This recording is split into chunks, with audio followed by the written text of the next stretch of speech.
Hello. Good evening to all our audience. I'm pleased to welcome you to the webinar on caring for children with disabilities during COVID-19, tips for parents and carers. My name is Tina Yap, your host for this evening, as well as an active member of the Malaysian Association of Social Workers.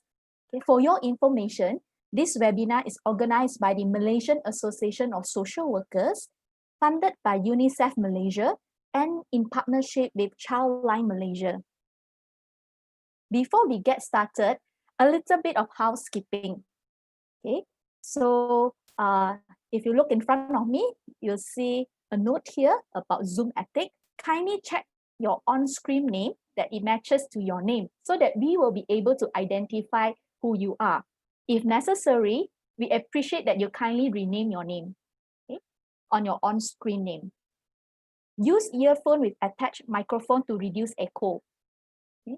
As well, remember to mute your microphone when you are not speaking. So we want to ensure that throughout the session, it actually runs smoothly.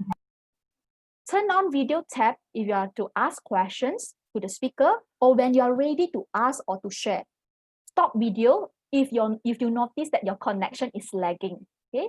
So during the session, when the presenter is speaking, we appreciate that you kindly off your video, yeah, unless you're asking question at the end of when we have the Q&A session. Okay. And then we will hold a Q&A session at the end of the presentation. So we have 3 presenters today. Once they finish at the end of the session, we have a Q&A. So you may actually choose to actually type in the chat box, or you click raise up your hand icon, unmute, then you ask questions verbally to the moderator. But some of you, if you prefer, you may actually key in while in the chat box. So it can be ongoing. If one presenter starts to present or you have something that stirred up in your mind, you can actually type it in the chat box. Okay. Do take note that this webinar will also stream it via live via our MASW Facebook. So for Facebook audience, you may also choose to post your questions while the session is ongoing. So what we'll do is we will bring up the questions to the moderator for discussion as well.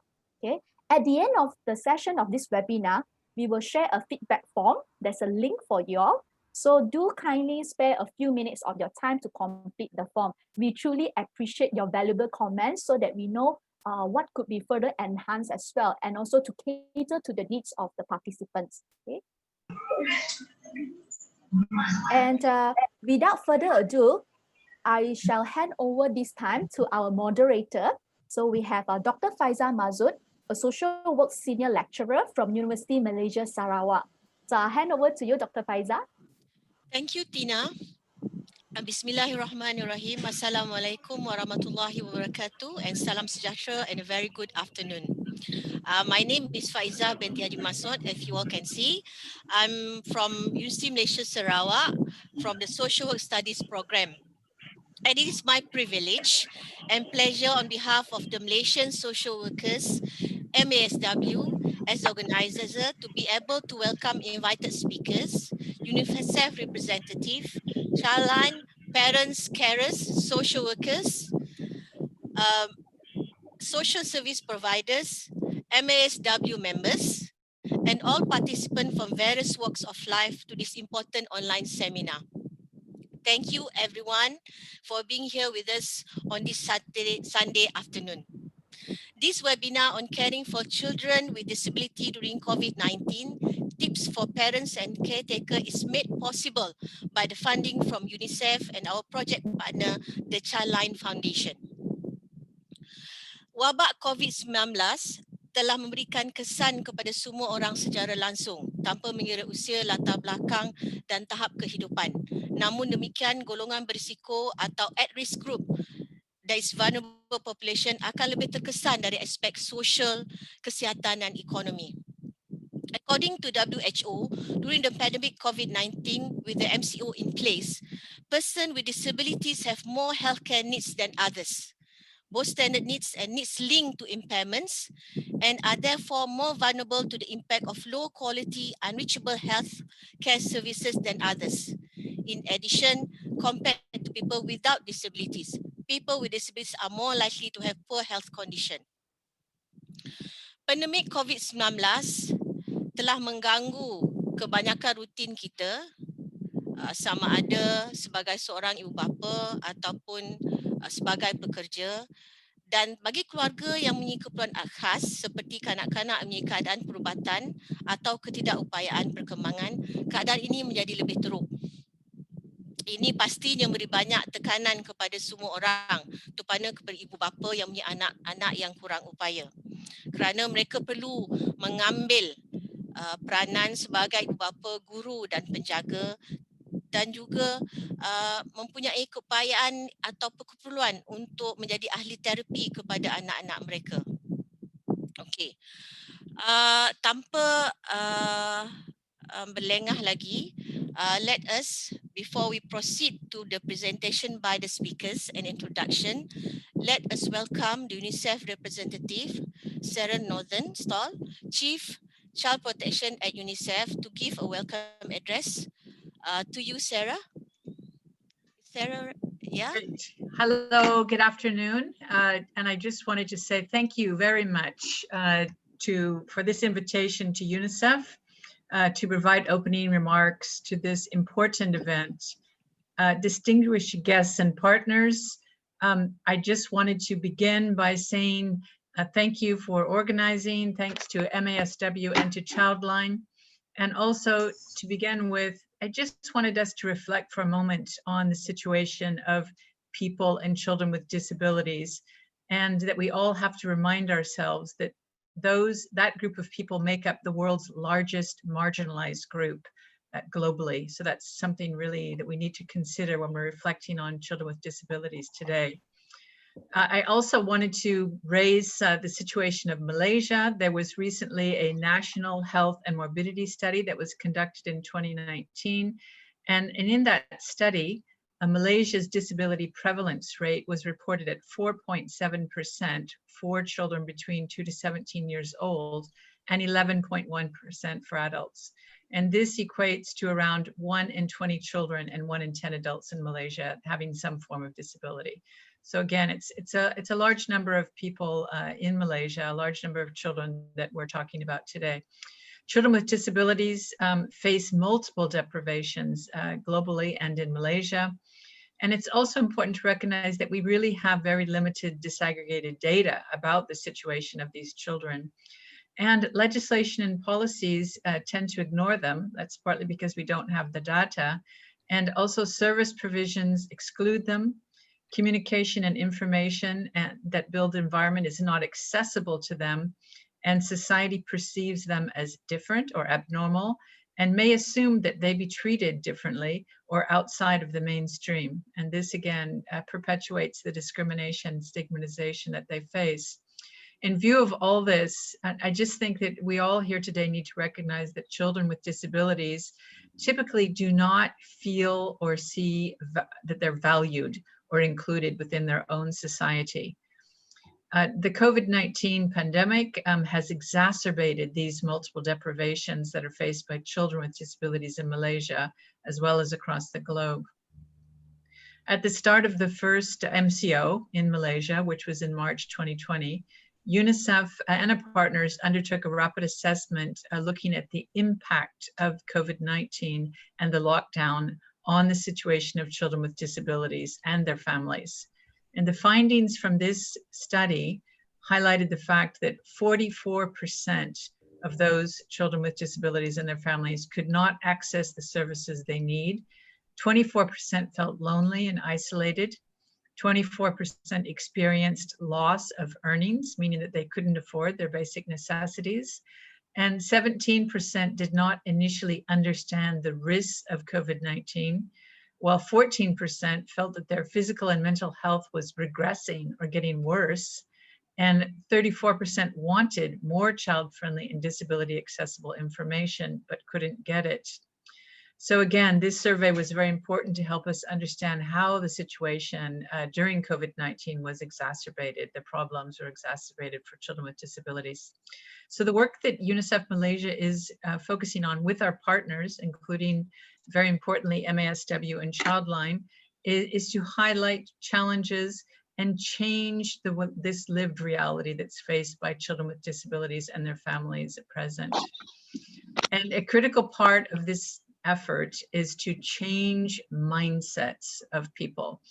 And typically, traditionally, there has been a sort of charity-based or medical understanding of disability as opposed to a children or human rights or social-based approach to disability. So what our effort is to shift from that charity model to the human rights or child rights model.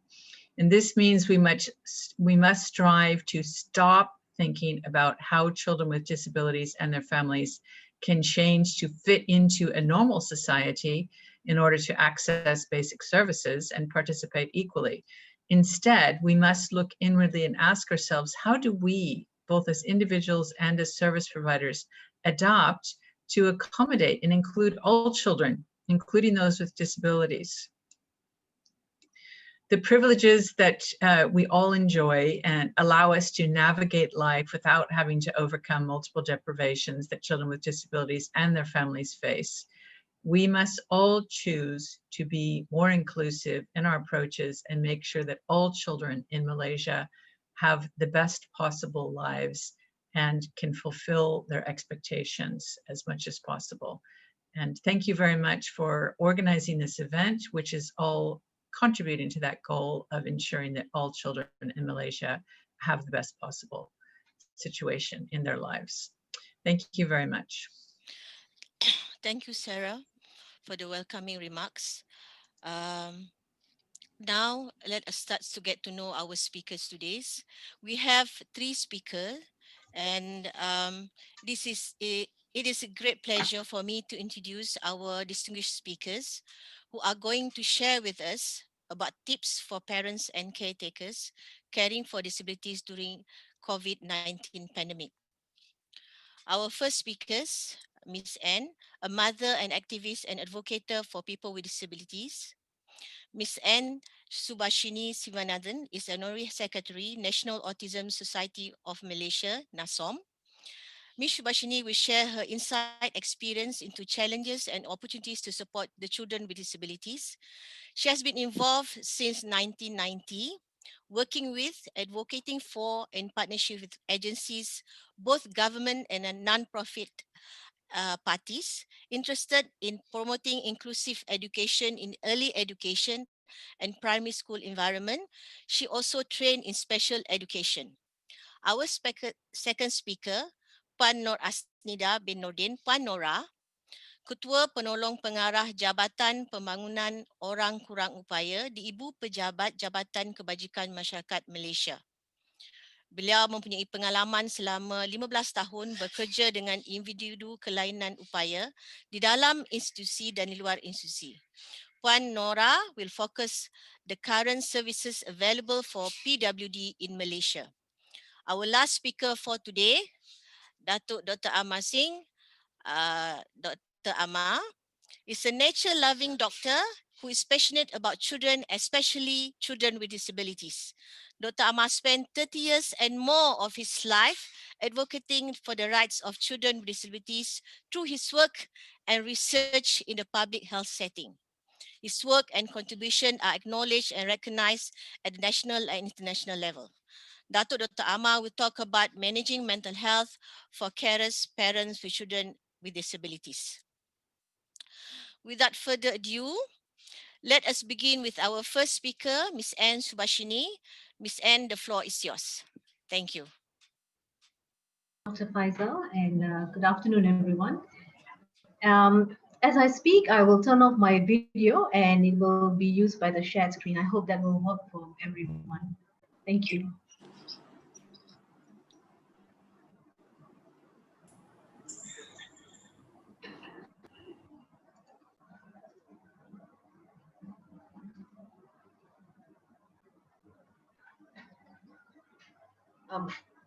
Is the screen visible by everybody? No, Anne, we can't see your screen. No, we can't see. You can't see? Okay. Yeah. Please bear with me. That's working on fine. it. That's fine. That's fine. And leave your video on and then screen share. Okay.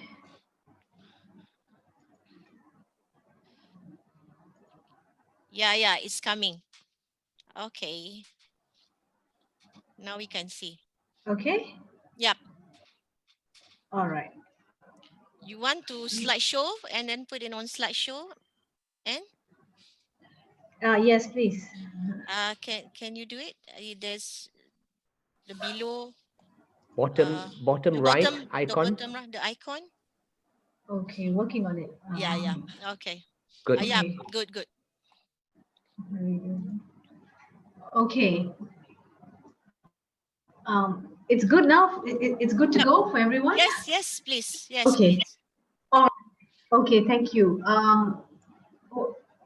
We'll be speaking about the challenges and the opportunities to support the special child. And in this presentation, a discussion was held with parents of different learning needs actually. So although I'm representing NASOM, so we have actually spoken with with various families who have got special needs children, and that includes persons with cerebral palsy, Down syndrome, ADHD, speech delay, and the deaf and the blind as well, and rare diseases as well. And yeah. And so I will be talking on 5 points, and I would start off with policies. And one of the good things a lot of families have said is that to some degree as to what is happening with special needs children is they are influenced by our national policy.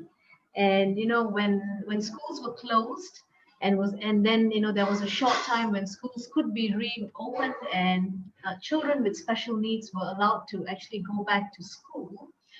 And some of the families found that the SOPs were consistent to some extent, and because of that, the teachers and the carers in school knew what to do and what can be done. The SOP has served as a good guide, but then again, it needs to be modified depending on the environment and depending on the disability of the children. Like, for example, it has been suggested that a certain distance is needed when you are in the classroom, but sometimes it does not work. So a lot of modification needed to actually take place, and training to the carers or the teachers has been a challenge to some extent. And the stay-at-home orders were good. Of course, there was some of the families that said, no, that's not so good because our kids need to actually get out there and things like that.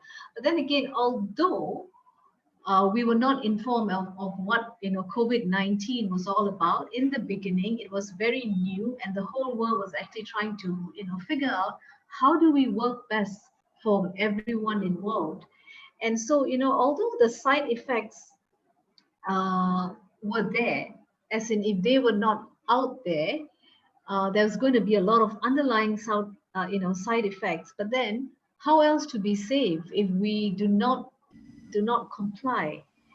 And it was very good, according to some of the families, that it was a very good decision to have SOPs, stay at home orders, and of course the regular updates on TV as to what is happening as far as COVID-19 in the country.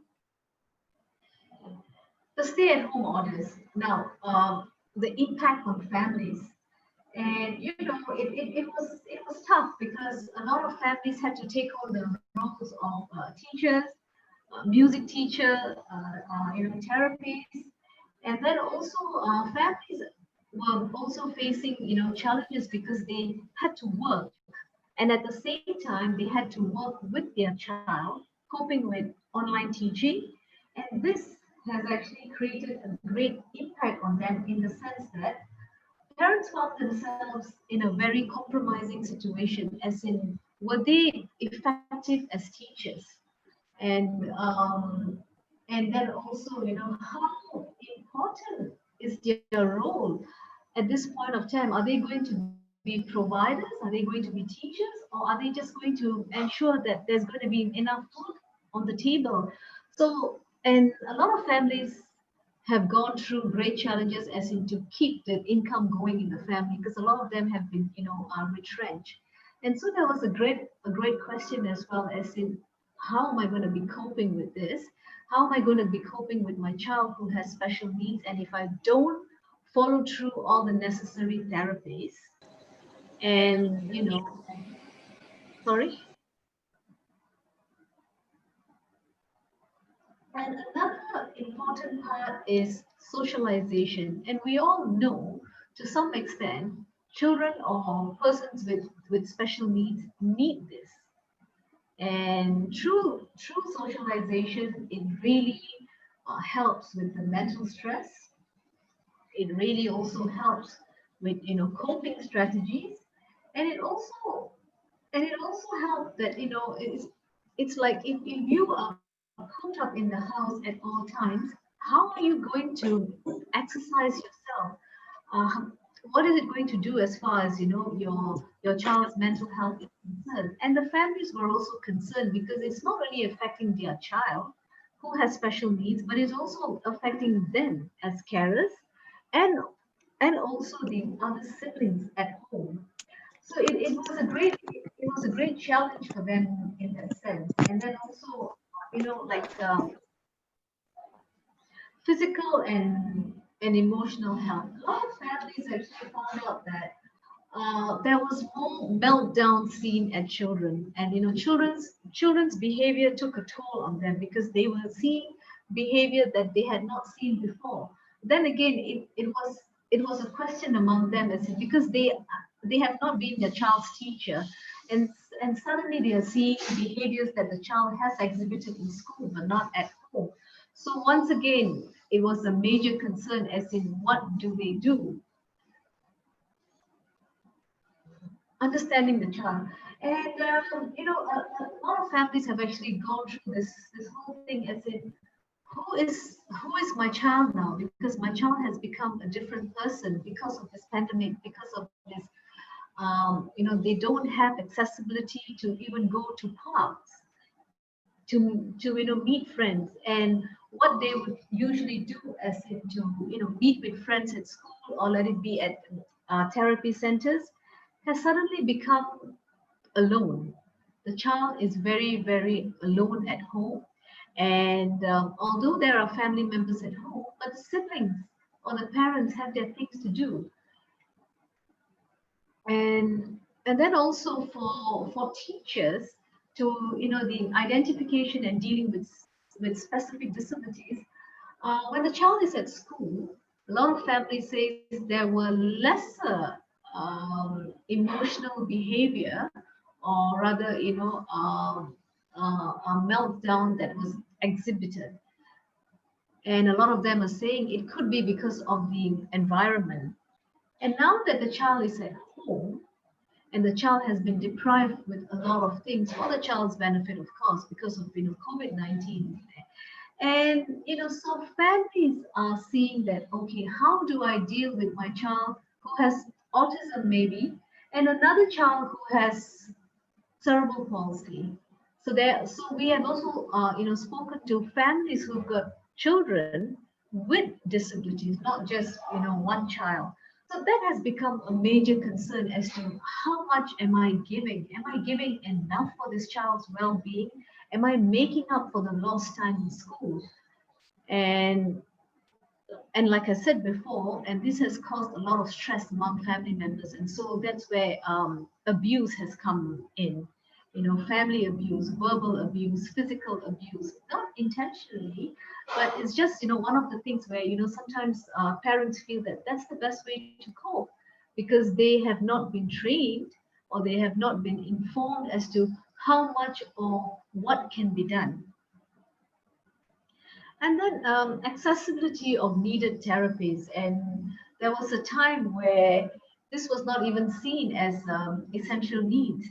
So all the child's therapy was stopped. And it was hard for the parents, because a lot of times it was not them who would take their child for the therapies, because it was easily available in schools or in centers, or someone would actually take them. And now suddenly a big task has been imposed on them, as in how do I cope as my child's therapist? And that's a training altogether, because a lot of them are doing it remotely. But then again, the child is not responding as much as the child should be responding in some instances to the families. And so who do we train now? Do we train the families as in how to cope, or is the therapist meant to actually train the child or to work with the child remotely? So that has been also posed a major concern for a lot of families, because they feel that that child is, and in-person therapies are good to some extent, because a lot of kids need that physical contact and they would respond better. But of course, some children have performed much better with this remote training. Then the concern is, what if or when we actually meet in person again? How are we going to be dealing with that situation now? So it's back to retraining of the past into the present now. And the environmental changes, home versus outdoor. At home, it's very confined and very limited resources as far as like gross, fine motor skills and things like that. And so, families are saying that, where do they go and get these things? Yes, you can borrow it from your friends and things like that, but it's not necessarily the right kind of tools for that particular child, because in school the teacher would definitely ensure that the child is getting what the child needs. And the outdoor space, of course, as as most of us would actually agree with me, I would hope so, that it really encourages learning. It gives the child a sense of freedom and not cooped up. And also it incorporates play in an unstructured way. And so not being able to go out has given a great impact on families, because a lot of families that I spoke to, and they said, my child just looks forward to going for a drive in the car. And we couldn't do it because we can only go to a certain place. We can only go to a certain, district. And then also, like, sometimes some kids would need two people to actually be of assistance to him or to her while actually traveling. So with these restrictions of three people in the car, that also posed a lot of problems. Excuse me. Okay. And then we come to the online learning and the digital divide. Now, people who have access to resources, and then accessibility to online learning. And so, children with little resources, they may have the devices but not the internet service. And so if you have one and not the other, how do you encourage online learning? And then also, and then also it goes back to, with this online learning, how much of learning is actually taking place? A lot of families are saying that, yes, online learning has been good, schools have been good with that, centers have been, really good with that. But they're saying that my child is not paying attention. For my child to actually sit down for 3 minutes, that's a bonus. But if they were to actually go on learning online for maybe a good 10 minutes to some extent, it's not happening. And so families have to come and intervene. And if the families are working, how do you stop working and come and do therapy with your child?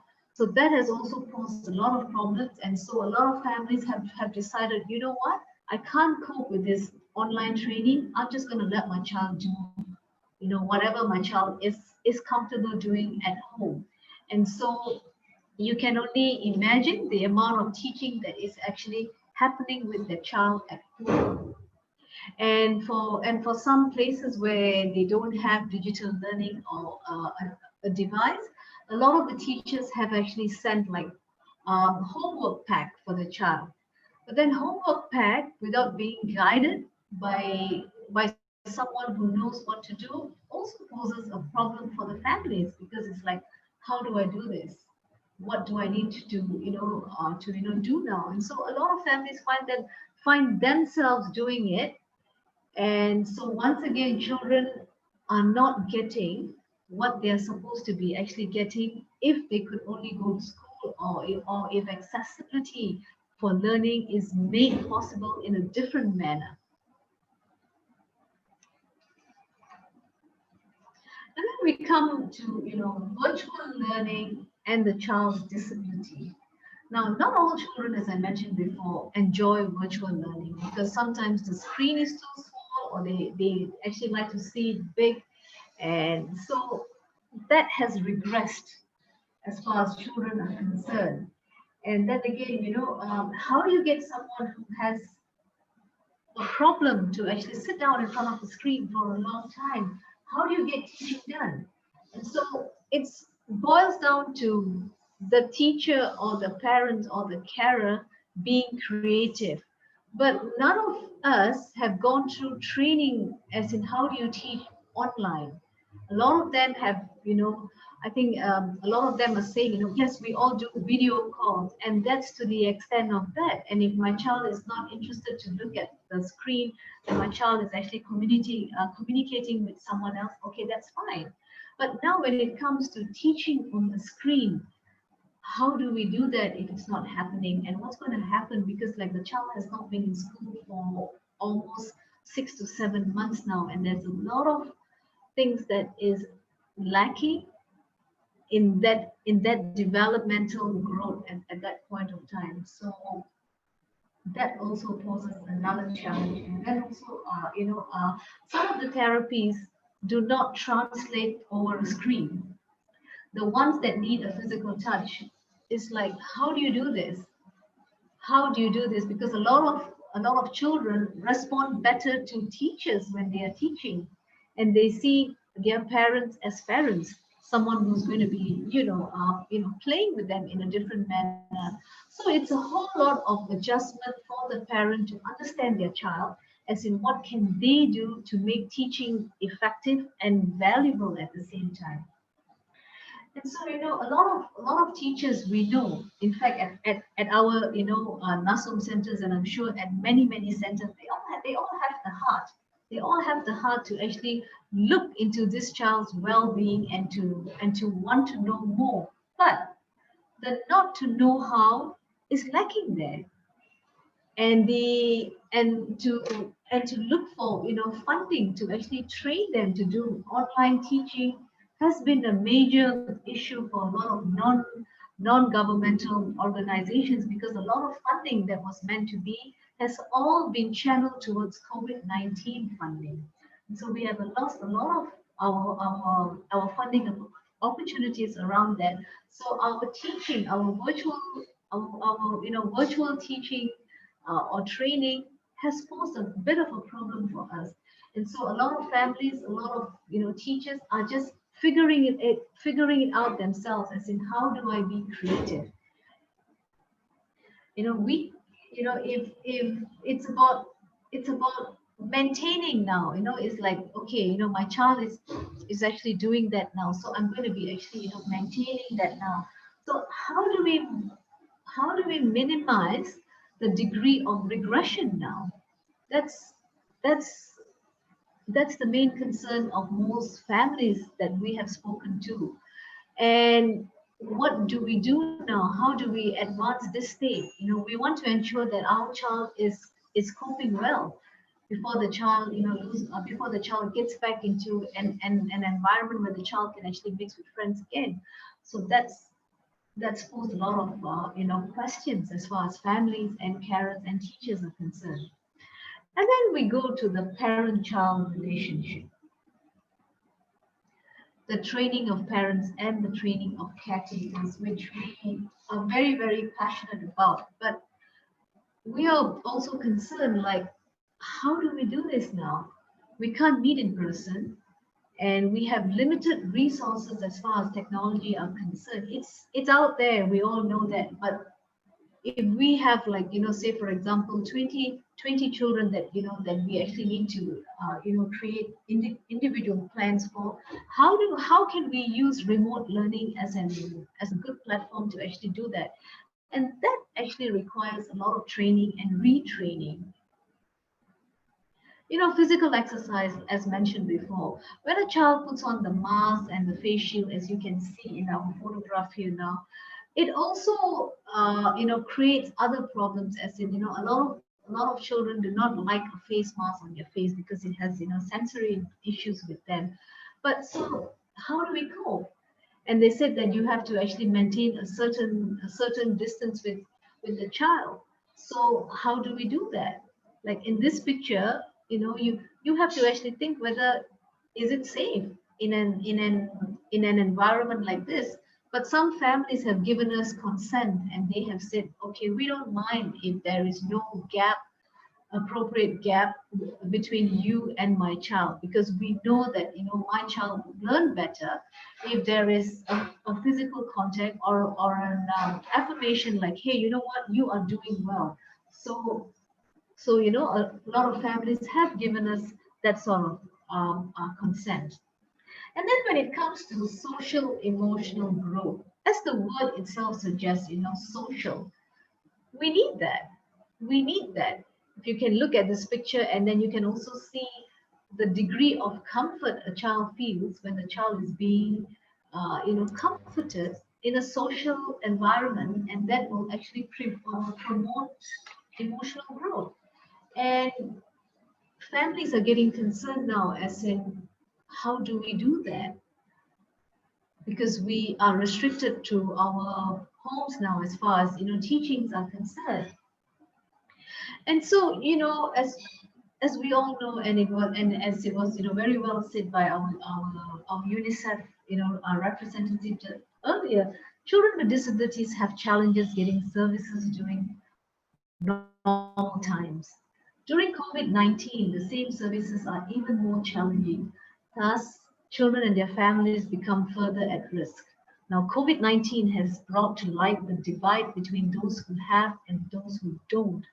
One of the things that some organizations or some groups have done, because of our latest SOP, and it has suggested that you can have 5 children and you can do non-contact activities with them in the park. So a lot of organizations have created this special bubbles where they just have 5 children and perhaps families with them, so that the kids can actually come out there and do physical activity, maintaining physical distance, but connecting socially. Because when children and families look at people, or when they are in a group of people, it does well for their mental health. And it also creates a situation where they are not alone. They can actually come out there and things like that. And then also for health reasons, it's good that these kids are given a chance to actually go out to even run, just to de-stress themselves in that situation. And with that, I'd like to say thank you.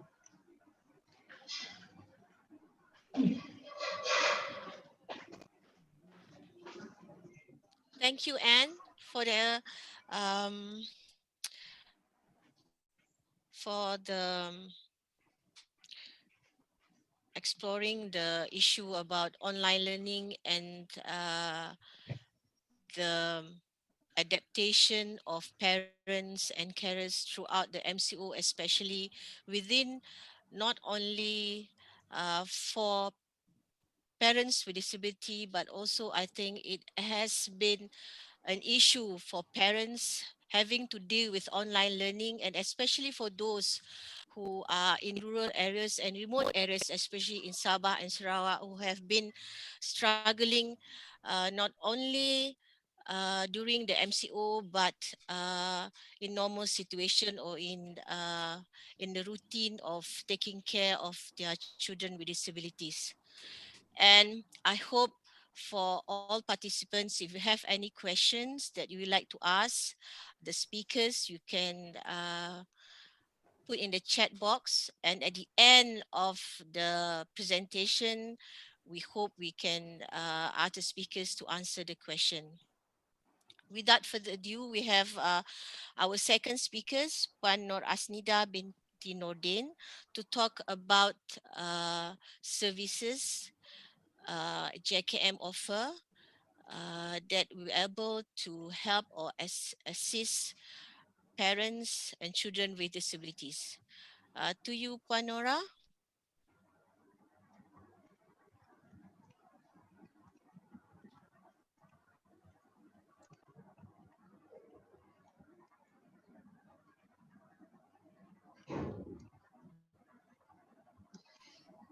Okay, thank you, Dr. Faiza.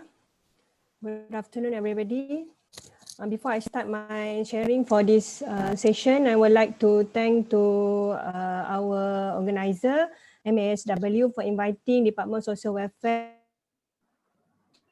I will convey my presentation in Malay as this is bilingual session. Kandungan perkongsian saya pada hari ini adalah seperti berikut. Nora, boleh slide tu apa tak? Diapakan? Okay. Ya. Alright, thank you. Sorry. Okay, pertama, kandungan perkongsian saya adalah seperti berikut ya. Komitmen Malaysia di peringkat nasional dan juga antarabangsa, isu dan cabaran bagi OKU dan seterusnya perkhidmatan dan sokongan yang disediakan oleh Jabatan Kebajikan Masyarakat. Sekarang kita akan lihat secara umum tentang orang kurang upaya dan juga perkhidmatan OKU di Malaysia. Berdasarkan Seksyen 2 Akta Orang Kurang Upaya 2008, orang kurang upaya termasuklah mereka yang mempunyai kekurangan jangka panjang fizikal, mental, intelektual dan juga deria yang apabila berinteraksi dengan pelbagai halangan boleh menyekat penyertaan penuh dan berkesan mereka dalam masyarakat. Apa sebenarnya yang dimaksudkan dengan halangan-halangan ini ya? Halangan dimaksudkan terbahagi kepada dua, iaitu halangan persekitaran dan juga sikap masyarakat. Halangan persekitaran bermaksud tiada kemudahan-kemudahan yang boleh membantu OKU menjalani kehidupan sama seperti individu lain, seperti penyediaan RAM, taktil, tandas OKU, paket OKU, tidak akses kepada maklumat dan sebagainya. Halangan sikap pula adalah sikap kita sendiri sebagai ahli masyarakat yang hanya memandang OKU pada kecacatan yang dialami dan tidak melihat apa yang mereka sebenarnya mampu lakukan.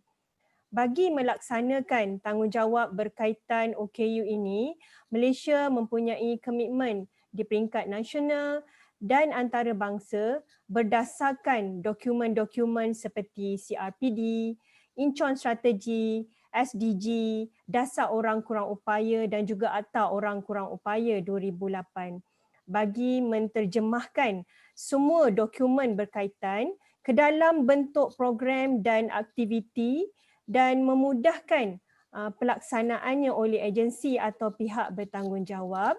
Pelan Tindakan Orang Kurang Upaya 2016-2022 telah dirangka.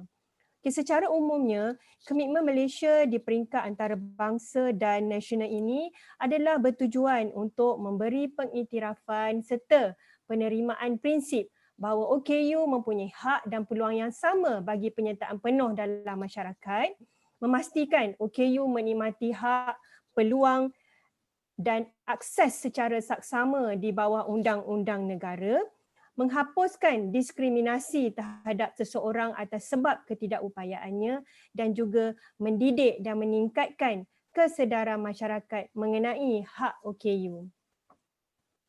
Seterusnya, berdasarkan kajian-kajian yang pernah dilaksanakan, antara isu dan cabaran yang sentiasa dihadapi oleh OKU dan keluarga mereka seperti penerimaan masyarakat terhadap OKU, isu kewangan, pendidikan, pekerjaan, accessibility dan sebagainya. Dan seperti kita sedia maklum, dalam keadaan dunia menghadapi ancaman pandemik COVID-19 ini, sudah pasti kita semua termasuk OKU dan keluarga mereka menghadapi pelbagai isu dan masalah, terutama untuk menangani perubahan dan cabaran bagi kehidupan norma baru.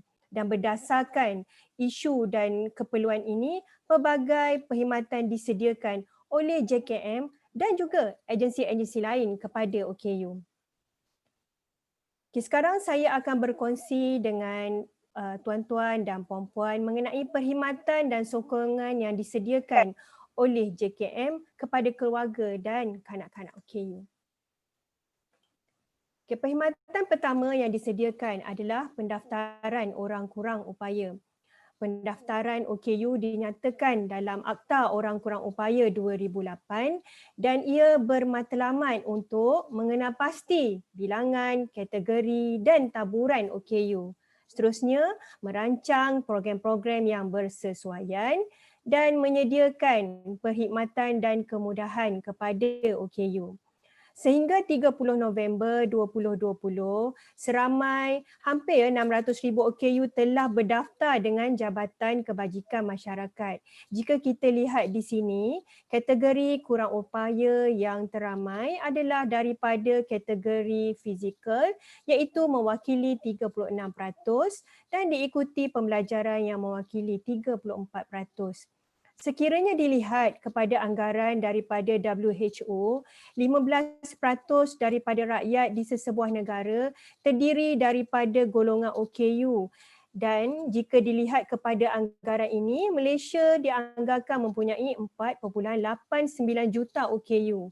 Walau bagaimanapun, berdasarkan pendaftaran terkini OKU seperti tuan-tuan dan puan-puan lihat di slide ini hanya didapati 1.8% sahaja OKU yang berdaftar. Walaupun pendaftaran OKU tidak diwajibkan, saya menyeru ibu bapa, keluarga dan OKU sendiri untuk berdaftar dengan Jabatan Kebajikan Masyarakat. Pendaftaran OKU akan dapat memanfaatkan OKU khususnya dan dapat membantu pihak kerajaan untuk menambah baik perkhidmatan dan kemudahan yang disediakan kepada OKU. JKM dari masa ke masa sentiasa cuba berusaha untuk menambah baik perkhidmatan dan sokongan kepada OKU dan salah satu daripadanya adalah inisiatif penambahbaikan kad kepada OKU kategori pembelajaran iaitu dengan membuat perubahan ke atas terma OKU masalah pembelajaran kepada pembelajaran dan kad OKU pembelajaran dimasukkan subkategori seperti GDD, ADHD, Intellectual, Autism, Syndrome Down dan juga Specific Learning Disability bermula 1 Mei tahun lepas. Perubahan ini diharap akan memberi peluang dan ruang kepada kanak-kanak OKU pembelajaran untuk mendapatkan intervensi dan pemulihan yang lebih khusus secara sistematik. Terkini, terdapat 31 kemudahan bagi OKU yang berdaftar seperti kemudahan pengangkutan awam, program pendidikan nasional, bantuan JKM dan sebagainya. Seterusnya, saya pergi kepada perkhidmatan program pemulihan dalam komuniti ataupun PDK. PDK adalah program pemulihan dalam komuniti yang dikenalikan oleh pertubuhan yang menjalankan pemulihan kepada OKU mengikut kawasan lokaliti komuniti masing-masing dan menggunakan sumber tempatan. Objektif PDK adalah untuk membolehkan OKU menjalani program pemulihan dalam komuniti ke arah hidup berdikari dan diintegrasikan ke dalam komuniti, mendaya upayakan komuniti sendiri dalam menguruskan program pemulihan kepada OKU dan seterusnya mewujudkan perkongsian tanggungjawab antara komuniti dan kerajaan ke arah kebajikan tanggungjawab bersama. Di Malaysia, program PDK menggunakan model kombinasi home base iaitu di mana pelatih yang boleh hadir di pusat akan diberi pemulihan sekurang-kurangnya 4 hari seminggu. Manakala bagi pelatih yang tidak dapat hadir ke PDK atas faktor kurang upaya teruk, akan diberi pemulihan di rumah masing-masing melalui lawatan petugas mengikut jadual yang telah ditetapkan. Terkini, terdapat 565 buah PDK yang dapat memanfaatkan 19,592 pelatih. aktiviti-aktiviti intervensi yang dijalankan di PDK adalah merangkumi pelbagai aspek yang bertujuan untuk memberikan intervensi awal dan memperkasakan OKU untuk hidup berdikari.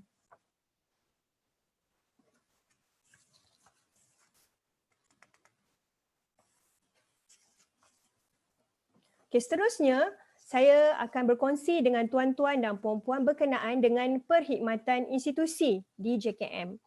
JKM turut menyediakan perkhidmatan institusi kepada OKU. Terdapat 3 jenis institusi OKU iaitu Taman Sinar Harapan, Pusat Latihan Perindustrian dan Pemulihan PLPP Bangi dan seterusnya Bengkel Daya. Taman Sinar Harapan atau TSH ini memberi khidmat penjagaan, perlindungan dan latihan kepada OKU kategori pembelajaran mengikut kemampuan dan kebolehan masing-masing. Institusi ini juga memberi perlindungan dan jagaan kepada OKU yang mengalami kecacatan teruk. Penghuni ditempatkan di sini untuk tempoh 3 tahun. Pada ketika ini terdapat 7 buah institusi Taman Sinar Harapan di Malaysia seperti yang tuan-tuan dan puan-puan dapat lihat di skrin. Dan ia terbahagi kepada kategori umur dan juga tahap ketidakupayaan. Seterusnya, Pusat Latihan Perindustrian dan Pemulihan atau PLPP Bangi. Institusi ini ditubuhkan bertujuan untuk memberi latihan vokasional dan pemulihan perubatan kepada OKU fizikal. Terdapat beberapa kursus yang telah ditawarkan, antaranya kursus vokasional seperti kursus pengurusan pejabat yang mempunyai Tara SKM tahap 2, khusus pembuatan pakaian wanita SKM tahap 3, khusus logam atau pembuatan kursi roda, khusus pra-vocational seperti seni lukis dan teknologi batik. Dan yang terakhir adalah institusi Bengkel Daya. Bengkel Daya pula adalah merupakan bengkel terlindung yang menyediakan peluang pekerjaan kepada OKU yang tidak mampu bersaing di pasaran luar. Bengkel ini juga bertujuan untuk melatih OKU berdikari dan meningkatkan kemahiran dalam bidang tertentu agar mereka juga berpeluang untuk bekerja di pasaran terbuka. Terkini terdapat 2 buah bengkel daya iaitu Bengkel Daya Kelang dan juga Bengkel Daya Sungai Petani. Seterusnya saya akan berkongsi dengan tuan-tuan dan puan-puan berkenaan dengan Independent Living Centre atau ILC. Ini merupakan perkhidmatan terbaru daripada JKM ya. ILC adalah merupakan salah satu perkhidmatan yang ditawarkan oleh kumpulan OKU untuk memperkasakan OKU yang lain, khususnya OKU kurang upaya teruk. ILC menekankan konsep bahawa OKU mempunyai tanggungjawab sepenuhnya ke atas diri sendiri dan berhak untuk hidup bermasyarakat melalui sokongan yang diberikan kepada mereka.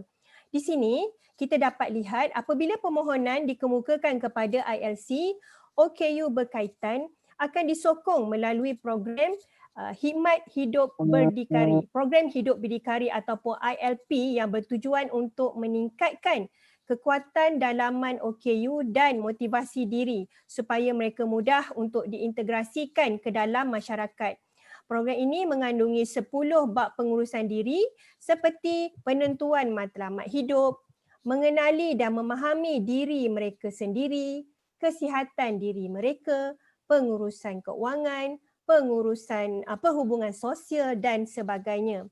Program ini akan dikendalikan oleh rakan pembimbing yang juga merupakan OKU yang akan berkongsi dan membimbing OKU berkenaan agar mereka mempunyai keyakinan diri dan percaya bahawa mereka juga boleh berubah dan hidup berdikari. Keluarga juga akan dilibatkan agar dapat memberi sokongan kepada OKU berkenaan. ILC turut menyediakan perkhidmatan pembantu peribadi ataupun PA di mana OKU boleh memohon perkhidmatan ini bagi membantu OKU berkenaan untuk menjalani urusan seharian dengan membuat pilihan sendiri dan menentukan haknya sendiri. Kerajaan menyediakan bayaran bagi perkhidmatan PA ini sebanyak RM20 sejam bagi tempoh tidak melebihi 5 jam sehari dan tidak melebihi 2,000 bagi seorang OKU untuk tempoh sebulan. Okay, seterusnya, saya akan berkongsi dengan tuan-tuan dan puan-puan berkenaan dengan perkhidmatan taska OKU. penubuhan 6 buah taska OKU pada tahun 2013 yang melibatkan peruntukan kerajaan berjumlah 3 juta adalah satu lagi bukti komitmen kerajaan untuk memberikan perkhidmatan dan sokongan khusus penyediaan intervensi awal kepada kanak-kanak berkeperluan khas dan juga keluarga. Aktiviti yang dijalankan di taska ini sama seperti di taska bukan OKU. Walau bagaimanapun, ia mempunyai tambahan aktiviti yang mengkhususkan pembelajaran dan perkembangan kanak-kanak berkeperluan khas melalui aktiviti terapi seperti fisioterapi, cara kerja dan terapi pertuturan yang dijalankan oleh jurupulih di taska. Selain itu, terdapat juga program penlibatan ibu bapa agar ibu bapa yang mengikuti terapi bersama jurupulih dapat mempraktikkan aktiviti yang dipelajari di rumah bersama anak-anak. Jadi bermaksud terapi ini tidak akan putus hanya di taska sahaja tetapi juga berlangsung di rumah. Selain itu, program di taska OKU lebih berfokus pada readiness program di mana kanak-kanak mendapat intervensi awal sebagai persediaan mengikuti kelas prasekolah pendidikan khas pada usia 5 tahun.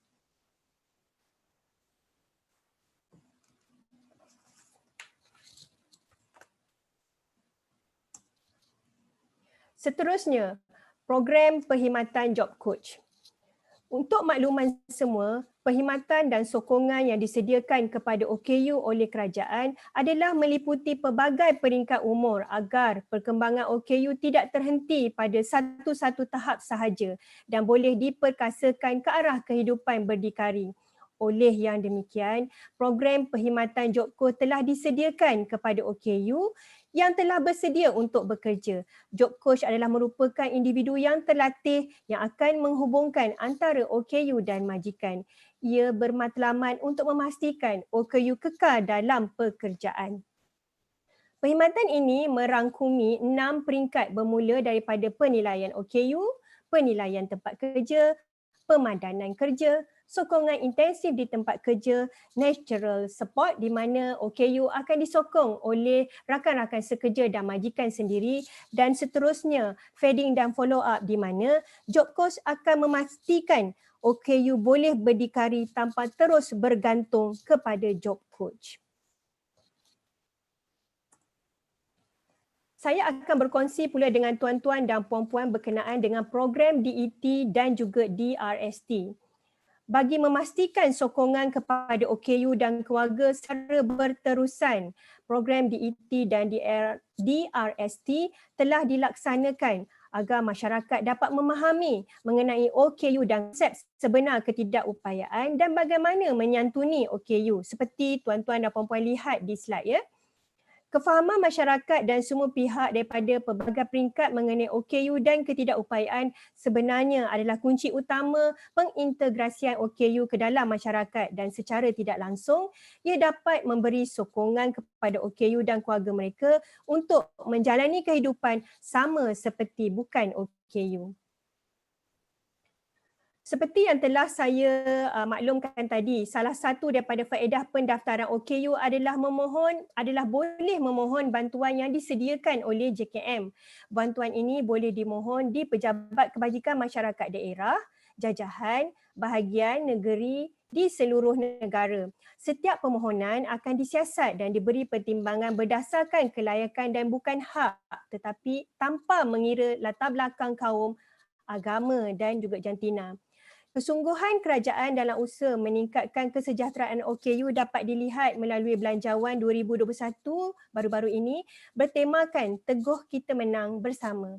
Melalui Belanjawan 2021 ini, kerajaan telah bersetuju untuk menaikkan kadar allowance pekerja cacat dari 400 kepada 450, menaikkan kadar bantuan OKU tidak berupaya bekerja dari RM250 kepada RM300 sebulan, menaikkan kadar bantuan penjagaan OKU dan pesakit terlantar atau BPT daripada RM350 kepada RM500 sebulan dan selain daripada itu, bantuan sekaligus di mana kerajaan juga turut menyediakan bantuan lain yang boleh dimohon seperti bantuan geran pelancaran dan juga bantuan alat tiruan atau alat sokongan mengikut harga sebenar yang telah ditetapkan.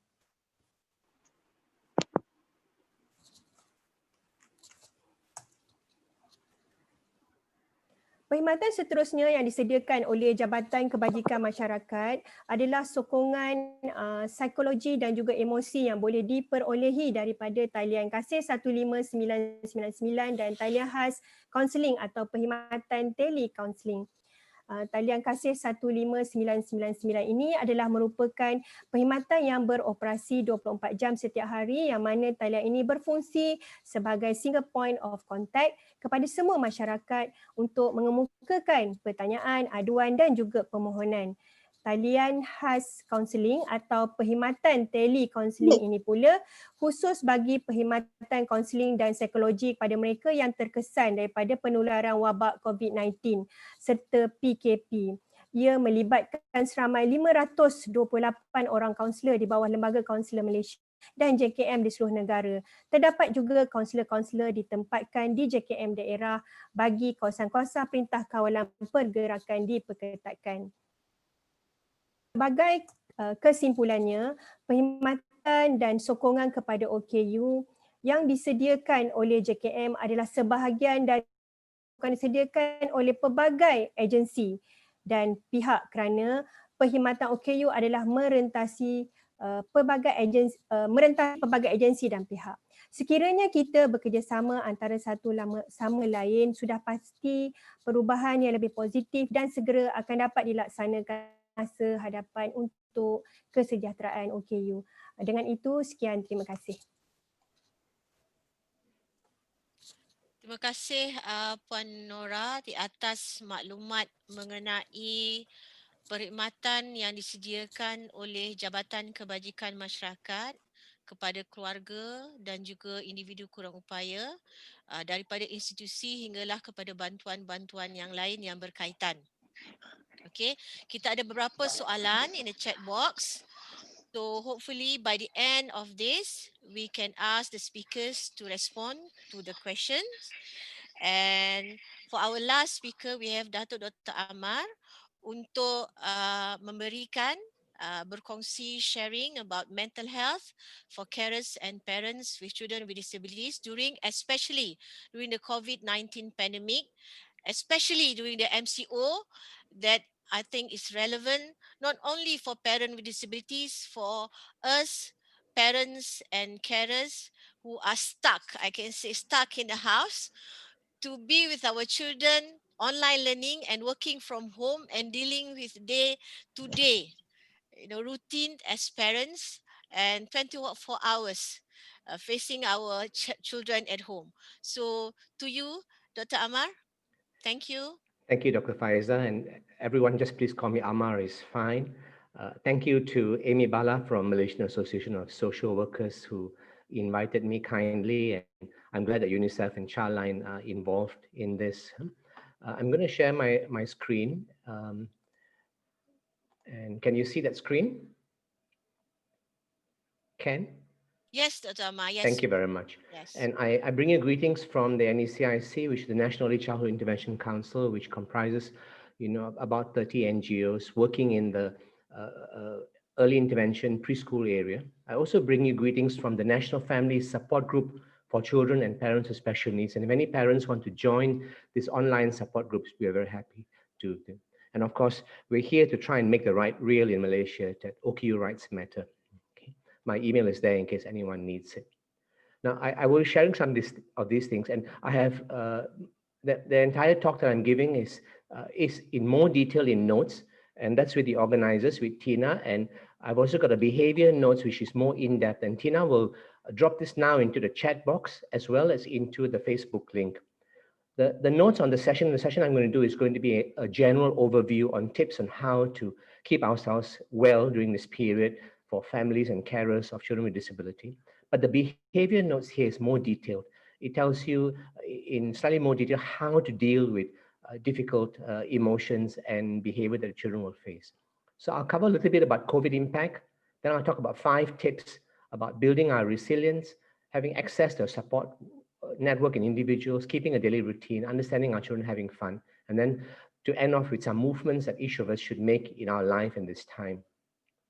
So we know our graph for Malaysia, and this is a rolling 7-day average number, which means, it is not the actual number, but merged for the whole week so that it smoothens the curve out. This international organization does this as the best method. And we know that this is going to continue for a while. We also know from many models that we are, because of our very low testing, that we're missing 4 times as many. So there's a lot more COVID out there than our numbers say. We have now recognized after 1 year that this is a marathon, not a sprint. We're looking for another 1 to 2 years and probably another 1 to 2 years after that for recovery of economy and services. So even with the effective vaccine, I see another 1 to 2 years when we'll have intermittent problems, outbreaks, lockdowns, restriction of services. So we still have a lot more distance to make, which is why I call it a marathon. So we are struggling, all of us are struggling. I think it's important to recognize our emotions, and a lot of our emotions are about uncertainties for the future, the loss of our present realities. Just can't wear your pair of shorts and walk to the makan shop and eat, or just do simple things like you used to last time. And for younger people, I worry about their future. And there's a lot of grief for us as individuals. As we've discussed also, for people with special needs, there is an enormous loss in terms of therapy and regression in lots of children. I'm also worried about new children who are parents are just discovering that they have disabilities and they have limited access to services at this time. I gave a talk to a large bunch of parents about 2 months ago where we discussed resilience and how to move forward. These were parents without children with disability, or mixed actually. And I posed 2 online poll questions with them. The first one is how the parent is coping. And these were the 2 answers that they chose, the majority. I'm just barely keeping it together. I think I can last this crisis, but it take a lot of effort. And I think this is how many of us feel it. But there are also some who said, I just feel like giving up. When I asked about their children, these are the kind of answers they gave. I think my children are just coping and require much support. My children seem to be struggling to cope in this pandemic. I'm very worried about my children's mental and emotional health. I think this is a situation for all parents, those with disability, children with disability, and without disability. So when we recognize our emotions, I think then we can deal with them. And we're struggling with the confinement, the precautions, tired of the mask that we got to wear. We've lost our carefree life. We're fearful of the bug and might kill us. There's grief over all that we have lost, our certain futures, and the hopelessness which grips many of us. And as I said, we've lost the ability for our children to go to EIP rehab. I also noticed that many of the PDKs, pusat dalam communities, have also not reopened for months, which means many rural children, rural settings have not gone back to rehabilitation. So I'm going to give you 5 tips. This is a macro view. I believe that we need this macro view, and we can discuss the micro view about how to handle individual meltdowns. And I think you need to first work on yourself, build your own self-resilience. Otherwise you can't help your child. You need to not walk this journey alone. There are other people. You need to have a structure, a daily discipline that enables growth. You need to listen to your children's behavior, and there must be life. And I call it the life of little joys. Let's talk about each one of these in more depth. The key, of course, in all of this is parents and carers. If you cannot grow and change and move forward, if you don't develop your resilience, then your children are not going to develop it. And sometimes one of the problems is that one partner develops this, but the other partner does not. I see a lot of ladies, a lot of mothers probably in this audience, and I wish there were more fathers who are coming forward to actually make this journey as well. So the first one is build your own resilience. Children are very sensitive to our needs, our emotions and fears. Children with disability, even more sensitive to them. And if we are afraid and we've got our own distress, children are going to pick it up and it's going to make them distressed. I've always seen this true in my work, even without COVID-19, but especially true during COVID-19. So you must work on your well-being. My wife often talks about a thing called emotional tank. We've all got an emotional tank which is limited. When it's full with lots of negative emotions, it's very easy to explode. We don't have the capacity to deal with anymore, and we explode. And that's where, Anne talked about some abuse going on. So we need to decant our emotional tank, which means, to drain it from bad, negative emotions and fill it with positive emotions, with peace and patience and kindness and tolerance, and so that when our children melt down, we have the capacity to deal with them. So one of the important things in building your own resilience is to have your own private time. That's not easy to do when your children are with you at home and services are shut down. So it's important to get children to sleep early. It's important to get your partner or other family member on board to alternate with you so you get a breather. And if desperate, maybe consider, I don't like this, but I think I'm realistic that sometimes a virtual babysitter, which means a grandparent on the phone, I'm not talking television, which is no good, but a grandparent on the phone talking to a child might also be a chance for you to grab a little bit of time. Okay. So what do you do with this time when you're on your own? Whether it's 10 minutes or 15 minutes or half an hour, I think 15, 20 minutes is very, very good time to have every day. I think lepak, just lepak, be silent. And the Buddhists have this word called mindfulness, but I prefer this word heartfulness, which is from our roh, from the core of our being. You just sit there in silence, listen to the eternal, whatever that means to you, whether it's God or the force with you or something else. It's a very deep, meaningful activity that can bring calmness to us and grow our capacity. It comes in very different forms. It might mean sitting down with a cup of tea or coffee. It might mean just watching, sitting in your garden for a moment, or it might mean what I teach many parents over the years is to do some simple breathing exercises. Close your eyes, just breathe in the good things and breathe out the negative one. Breathe in God and breathe out negative things. I cannot emphasize how vital this is. It looks like nothing much is happening, but over time, over days and weeks, you actually able to decant your emotional tank and find a deeper calmness and connect to the eternal. So this is the first very important thing I want to recommend. The second one is to have some sort of support network or support individuals. Don't walk this journey alone. You, of course, need people who understand your situation, and this could be other parents with children with disability. They could be early intervention program workers or therapists or professionals in this area. And there are quite a number of online groups, and if you don't have one, as I said, I'm happy for you to join the ones that we are in. And besides that, you also might want to do one-to-one chats with people, not just necessarily the group chats. This online groups and support network is good for venting our frustration. Rather than do it on the child, we can do it there with a friend or a colleague. You can share your struggles, the pain of your struggles. Of course, it's very good for suggesting resources and for getting ideas on how to manage the behavior of a child. I must say, we must not be afraid to ask for help. Don't do that and struggle at home for a long period of time. Ask for help early rather than late. Besides the support network, I do believe that one or two individuals are very important for you. I think people that you can rely on fully are also vital. People that you could have a long chat with and who can listen to you. Quite often we need people who will listen without necessarily needing to give an answer. I also think that it's worthwhile developing a COVID-19 safety bubble. What does this mean? We have 2 or 3 people that we trust, family members, other parents, and these are people who maintain very strict SOPs and protect their families from COVID-19, and you meet in one home. And it could preferably the same home, but it could be alternate homes, and you do activities for children, but it also gives a chance as a respite for the other parents to take a breather for a while one parent looks after children, or all could actually be involved in working with their children. It may take different forms, okay? Don't forget that your spouse, family member, older children can be part of your support network. And I always recommend keep a list of organizations you can call for help, as our friend from JKM gave us a number just now, and have emergency numbers for the health personnel in case you need some advice as well. So that's the second one, having a network and individuals. The third one is keeping a daily routine. Often when I mention the word discipline, people have a negative idea of discipline. They think in terms of, punishment, but no, discipline is this. Discipline is like this. My wife and I have a wild garden. We grow lots of plants, and to grow a creeper, you need a trellis. You need a framework on which the plant can grow. And so a discipline is a framework to live. It gives you a structure to where you can grow and blossom. And so you need routines. Routines and structure make children feel secure. They reduce emotional lability. We as adults also need them. You need a daily and a weekly routine, and I prefer a visual schedule that you can put up that children can see and everyone can adhere to.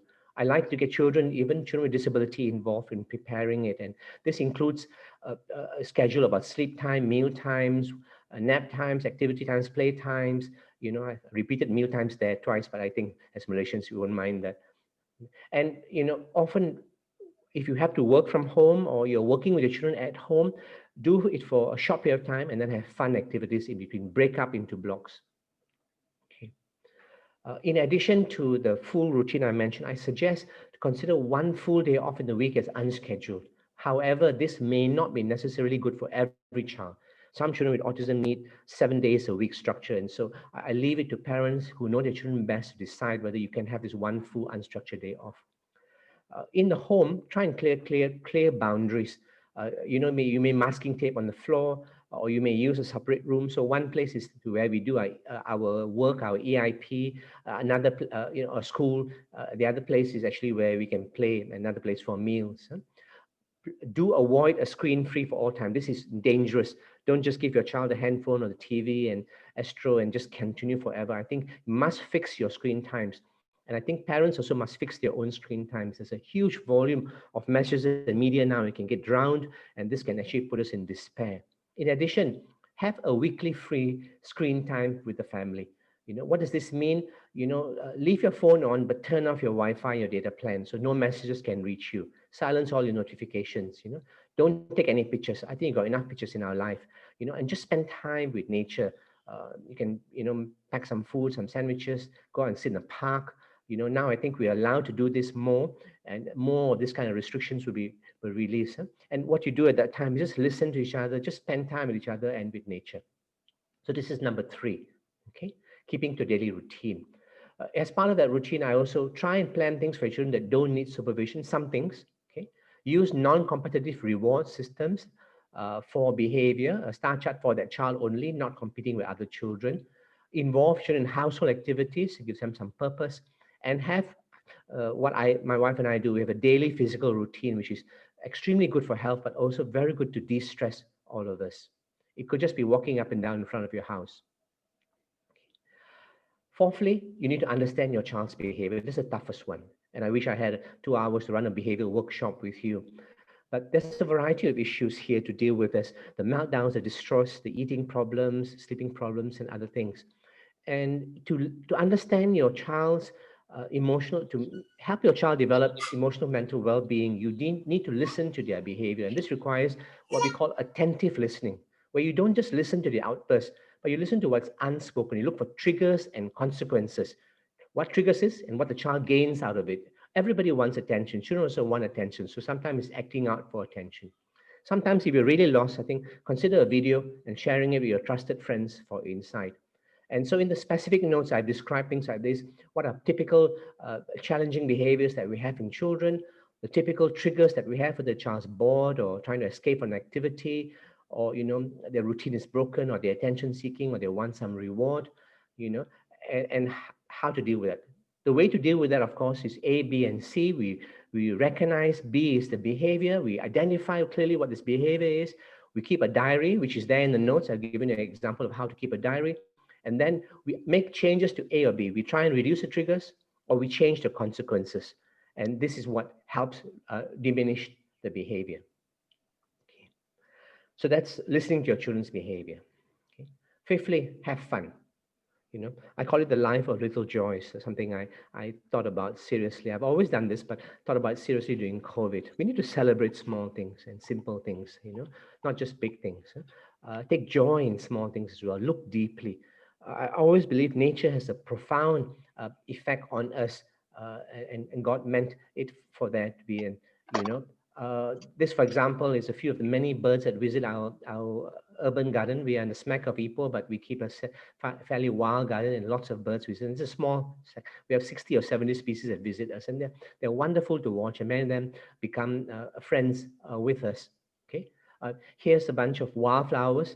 I often look at very tiny flowers. These are the original Malaysian flowers. Most of the flowers we see are actually imported flowers, but we have a lot of very beautiful small flowers. I wrote a small book about Malaysian wildflowers, and I recommend that we look at these deeply. Insects, plants, animals, birds, and so on. And this can actually help, bring wholeness and wellness to us and de-stress us. Again, as I mentioned, there are resources, and I hope you pick up, download those files to have a deeper look at it. Now, I want to say something that's very important. I've given some general tips, but there's no quick fix method. There's no 1, 2, 3, 4 method. it's hard work that requires. Partly because every child is different, and I've always felt that no two children with cerebral palsy or Downs or autism or other disabilities are the same. And so for that reason, what works for one child or family may not necessarily work for the others. We can try, we can learn from each other, but we'll have to understand our children for it to work well in that child. I'd finally like to talk about some movements to make. I want to say, let's stop survival. Let's move to resilience and growth. Many people are just waiting for the pandemic to be over, just trying to survive this pandemic. No, I've stopped doing that. I'm growing and I've developed my resilience. Many are waiting for COVID to end. They're on a pause button. But I want to say, start living meaningfully today. Live in the pleasant moment. Start building your life and moving forward. Move away from false construct to true reality. That's a gift from COVID. I don't like this pandemic, but it's helped strip away many unreal things in our life and shows that what's most real, which is the relationships in families and friends. And finally, try to cut down how much you read about COVID-19. Read the critical things. Maybe once a day, you read all the key updates, but move to a more holistic one where you look at non-COVID issues as well. And I think as a country, we also need to do this. Otherwise, we're just going to be COVID saturated and lose the sight of the rights needs of people with disability and others. I wrote this for myself and shared it with some group, but I'd like to share with you. The unique challenge of this pandemic is required that all of us change. We re-establish relationships. It's not static, but evolving. We learn from each other. And this requires a lot of transparency and honesty with each other. I want us to transcend, to develop new capacity, to develop new strengths in each other. True family resilience in this time would look like this, not just a weathering of the storm and say, oh, COVID has passed, but but a transformation. When we come out of COVID, we've come out stronger. We've learned more about each other and the family, and we've learned how to support each other better. We've learned what's most important in our lives, and we've learned to value our therapists and our AIP like we never did before. I also want to say, that's my email down there again, if anybody needs to connect, that, watching sunrises is magnificent. I've watched thousands and thousands of sunrises. You got to wake up early, of course, which means sleep early, but they are a magnificent way to actually just feed your soul and de-COVID yourself a little bit. I'll stop there and back to you, Dr. Faisal.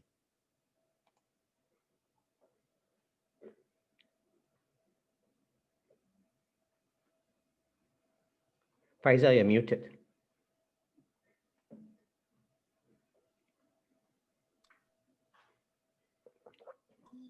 Okay, thank you, Amar, for that insight and then advice, and especially for our mental health during COVID-19 pandemic, especially for parents and carers with children with disabilities.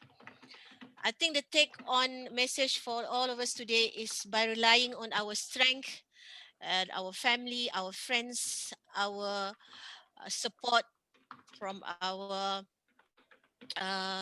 nearby friends and families, siblings, and if we can start a network that will enable us to get information and support in a way that when we are stuck, we know what to do and where to go. It means that we are be able to search for things that we don't know.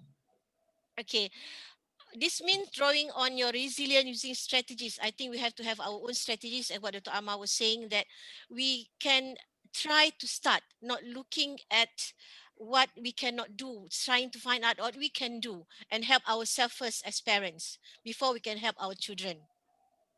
We are on time, and I think Tina has already compiled question for Q&A session. And if you have any question that you want to ask verbally, you can on your mic and give us your name. And if you have any specific speakers that you want to ask the question to, please do so, and so they can answer your question. But beforehand, we have already compiled a few questions. The first question is, what have been some ways in which families have been successful and effective and managing their children needs in these last few months? From Corinne Paul. Is there any support lifeline for parents and carers to reach out to get advice and suggestion. I think if anybody from the participants, Amar, or anybody from Childline or JKM or NASOM can help to answer the question about, is there any successful stories and effective ways of dealing or managing with children needs during the COVID-19? Anyone could help with that, or Amar or anybody else? Um, I'll just start off quickly. I posted into the chat box this Yeah. National Family Support Group for parents, children, and people with special needs. So we've got this group, which is quite large, which has some professionals inside, but predominantly other parents and some therapists. And so we try and support each other as much as possible. People will offer resources, information, contacts, and personal advice. So I'm sure there are many groups like this. NASOM has got their own. Many other people have WhatsApp groups as well. And I think it's useful to join one of these. But you need to keep abreast of the fact that many of them have numerous messages. So you've got to try and balance that with the value to you, which is why I talked about also having a one-to-one individual or one or two people that you can lean on as well. Okay, so if anyone wants to join that group, just email me and I will, support you there. Anybody else who likes to add in what Amar has said about the support group for people who wants to join support group? Dr. Faiza, yeah? Tina has also mentioned the collaboration between NACIC and UNICEF for teletherapy. I was going to mention that and slipped me. So we've actually, with UNICEF's help, reached out to parents and done teletherapy. But I must say something from the feedback, the majority still want face-to-face, as Anne mentioned, and also many people are fatigued by teletherapy. It's actually quite tiring to do teletherapy. It's more tiring than doing, sending a child to a center. But there is a need for this, and if there is people who can support with some funding and some internet access for parents in remote areas, definitely the NACIC partnership with UNICEF will continue. Yeah, I think especially in Sabah and Sarawak, I think there's one question, but we'll go to the question later. But the question to JPOKU, Puan Nora, boleh kami tahu alamat web di mana untuk mendapat maklumat, the website to get the information about job coach serta bantuan yang boleh didapati daripada JKM. I think if Puan Nora can help with this question, Puan Nora. Perkhidmatan job coach ni boleh diperolehi dengan menghubungi pejabat kebajikan masyarakat terdekat di mana pemohon tinggal, ataupun boleh juga menghubungi pejabat kebajikan masyarakat negeri di mana pemohon tinggal lah. Website JKM can be reached www.jkm.gov.my. So di situ boleh dapatkan perkhidmatan-perkhidmatan yang maklumat berkaitan perkhidmatan-perkhidmatan yang ditawarkan oleh Jabatan Kebajikan Masyarakat. Okay, I think soalan daripada PEM kan? Ya, daripada PEM. And then I think question 4 daripada Farhana pun asking about the same thing about the job coach and personal aid to Sabahan. I think it will be the same answer, which is from Jabatan Kebajikan Masyarakat nearby the place. I think nearby in Sabah and district in Sabah. And what else? Yeah, the teletherapy. Gitu juga Okay. Doktor. Ya. Untuk Farhana juga ya, di Sabah personal assistant boleh Puan boleh menghubungi Persatuan Rumah dan Perkhidmatan Cheshire Kota Kinabalu yang merupakan pusat ILC. Okay, alright. Ada soalan daripada I think Amalina. I can where is Amalina punya soalannya? Ada soalan? Okay. Hi Dr. Faiza. Assalamualaikum. It's me Amalina here from UNICEF Malaysia. So I'll read out my questions. So my questions are mainly for the JKM officers, and please, if by all means other people would like to answer, this is more on my curiosity. First and foremost, other than mental health and psychosocial support, what are other supports given to the persons with disabilities and families of persons with disability, especially those in the remote area?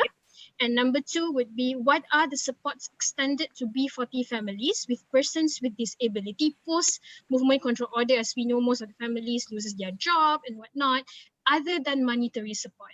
So it's just out of my curiosity. Thank you so much. Thank you, Amalina, for the question. Puan Nora, you may want to answer. Hi, Melina.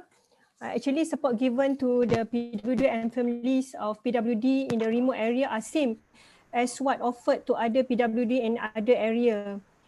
So the Department of Social Welfare from time to time always do reach out program to give services to PWDs in the remote area. Okay, mungkin I think maybe more specific kalau masa COVID, during the COVID-19, that they cannot go to the JCAM office, or they cannot Yes, yes. access to EIP, PDK, because most of PDKs are closed because of the COVID and the social distancing, and those only children who are able to follow the SOP wearing face masks can come to the PDK and others cannot. So is any other means or ways that Jabatan Kebajikan Masyarakat will be able to monitor and supervise and help and support families and children in need during the COVID-19 and the MCO especially? Actually, Amalina, during the MCO, anak-anak OKU ni, they also can get training from the petugas in PDK, where they are using online services. Di PDK, di mana kanak-kanak ini akan diajar, tetapi dengan bantuan parents, the teacher will share with parents through online, and parents will help children to teach them what teacher have shared in through online. It's not stop when PDK is closed, the training is still continuing. Okay, thank you, Puan Nora. Yes. I think I got this from Childline. Childline is currently doing a mapping support system for children, including children with disability. And I think as I'm from Kuching, Sarawak, and I'm not representing Kuching, but I think a bit more about what's happening in Kuching, the remote area, and those people who are not able to, even my students who cannot get access to online learning. Children, sorry, uh, they have difficulty getting access to online. So I think Amar and others would be able to help to, I'm not sure how we're going to help these parents to go through, or I don't want to say survive, to go through this pandemic, and then to have support and to have, let's say, better one-to-one support using WhatsApp. I think WhatsApp or Telegram is a better way of reaching this community compared to having, online learning as we are doing now, like Zoom or WebEx or all this, or Google Meet. So I'm not sure how we're going to go about doing it, but I hope please don't leave behind the Sabah and the Sarawak community, because they are not, it's not the same as what is happening in Semenanjung, Malaysia. Okay, I think if there is no other question, yeah, Tina. Sorry, Dr. Faizal, just to interject, especially Amalina's question, they're Yeah. looking about the remote, children with disabilities in the remote. I think they are the most, how to say, besides poverty, they actually have this information poverty gap also they are facing, because when you talk about WhatsApp or teletherapy, especially those that are in the remote, but if those that are still in Pekan, they still somehow, hopefully they still receive some form of internet line. But those that in the remote, they are the one that often they are being marginalized. So what happened is, because our NGO, Malaysian Care, we do work with the remote people, in Sabah and Sarawak. So from the feedback, like I just want to share with Amanina what we have done and the challenges.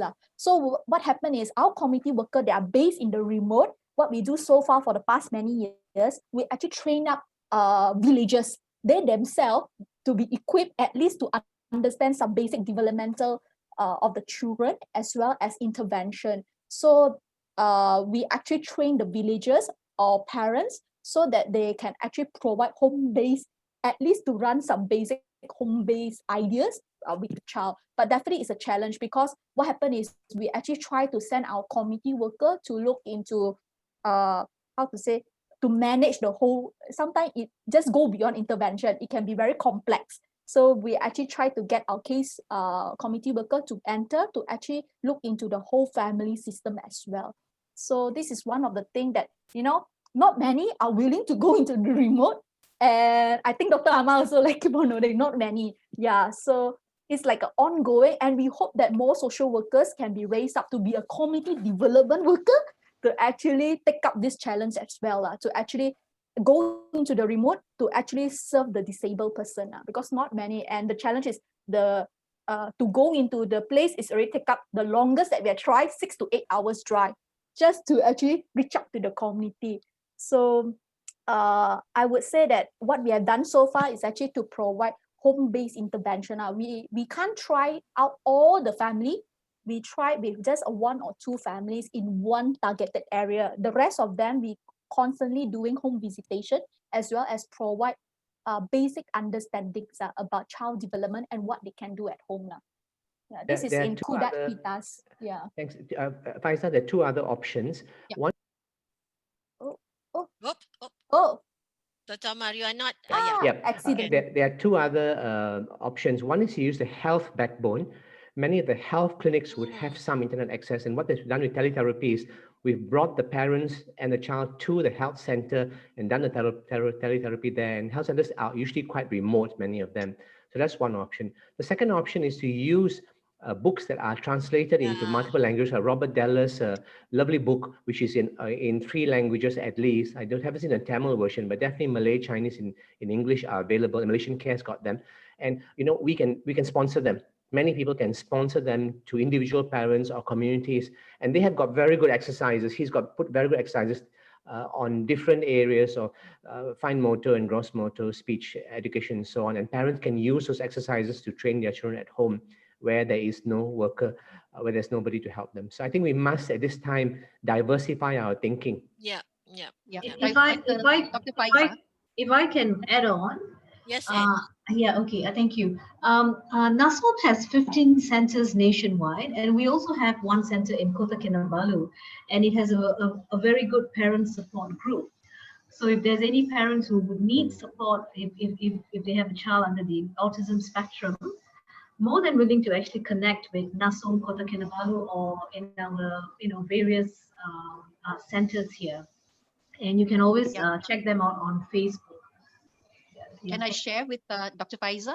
This is Datin from Childline, but I also lead Toy Libraries Malaysia. And one of the things that we find that that's lacking during COVID-19 is access to play, particularly for children with disabilities. So what we've done in Sabah, we have a toy library that does outreach, but also because of CMCO, where we couldn't do that, we are now looking at working with partners like Postco, some of the delivery companies, to deliver toys to children. Because what we do is we try to now take pre-loved toys, clean them, and then deliver them to people who need it. So that's being done within the next 6 months. Hopefully the ecosystem to be able to have pre-loved toys, that are in good condition, that can be then sent to children who need them or families who need them, so that the kids at least have some kind of play in their own home. And we are also developing audio and videos where we look at how we're creating activities, and that's going to be shared to the children who have no access to the library now because of CMCO. So we will share that with everybody once the videos are ready. They're activity-based for children in the early years, generally, but it can also be used for children up to 12 years. One other initiative, Poi Hong, and I think Faiza and others, Amalina, we're not using enough, is that a lot of us have got more than enough digital devices. Many people have got old handphones and tablets lying around. Now is a time for an organization or groups of us to actually harness this, take these devices, make sure that they are clean first, put in the basic programs, and then send them down to people who don't have devices. they might have ability to get some internet access. Of course, it's a two different things as Anne talked about, whether you have a device and whether you have access to internet. But at least one of the things we can try to do is get a device to individuals, And then, like Wong says, if you can upload videos, then maybe some of these can be put into also these devices and sent to them. Can be a video training package on a handphone that we send to people, which they can use for self-learning and teaching their children. Thank you, Dr. Amar. Thank you, Wong from Childline. I think if there is any other question that participants would like to ask, or that's all. Anybody else? Tina, do you have any other question that we have not yet addressed? Tina, no?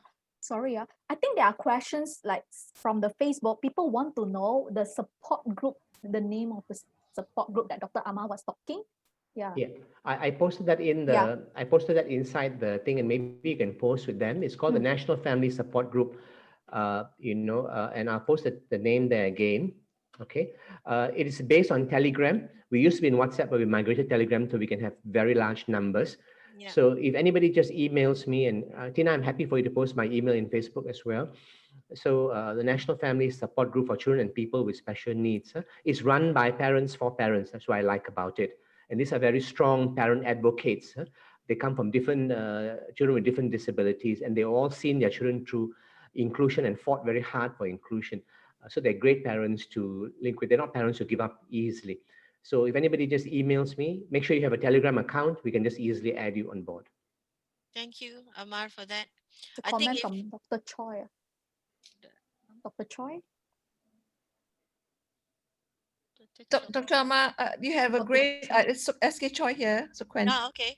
You have a great suggestion, and there was an initiative under Marco. I've just typed out the name. I'd love to connect them to what you suggested. I think that's a brilliant idea. Thank you.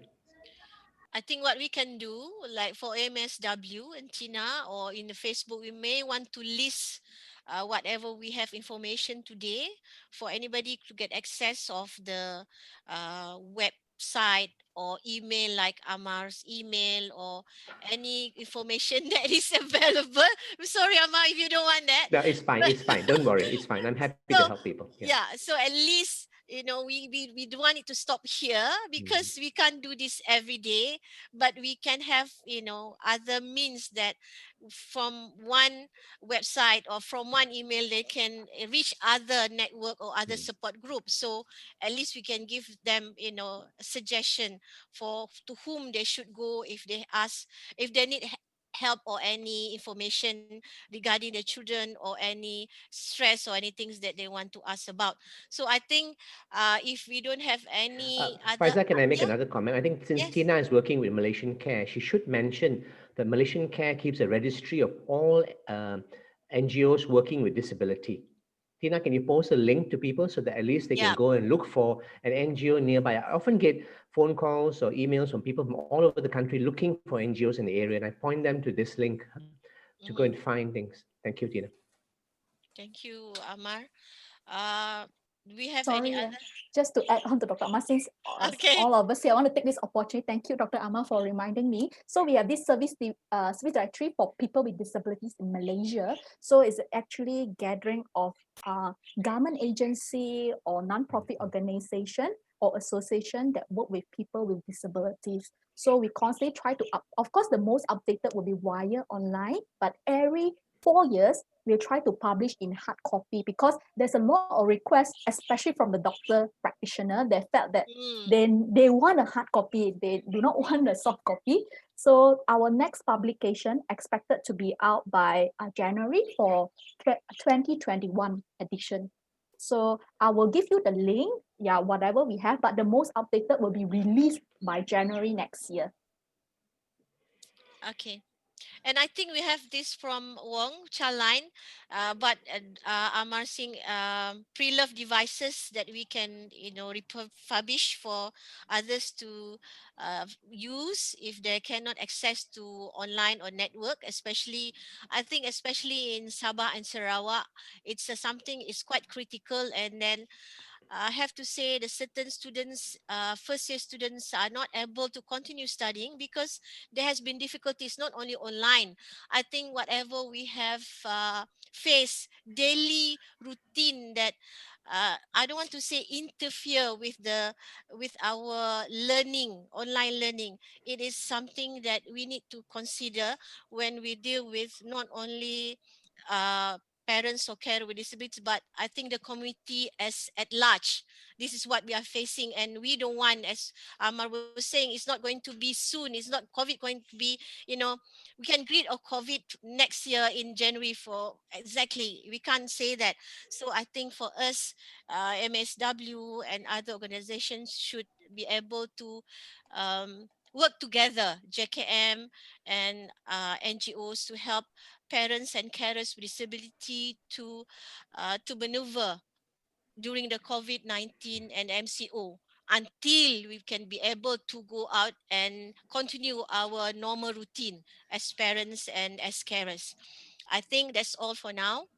Uh, Before we end, I would like to say thank you to Puan Nora, and Amar for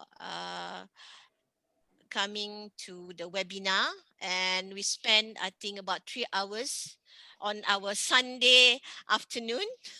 And thank you for those from Sabah and Sarawak especially, and for our sign language expertise to help us with today's webinar. Thank you so much.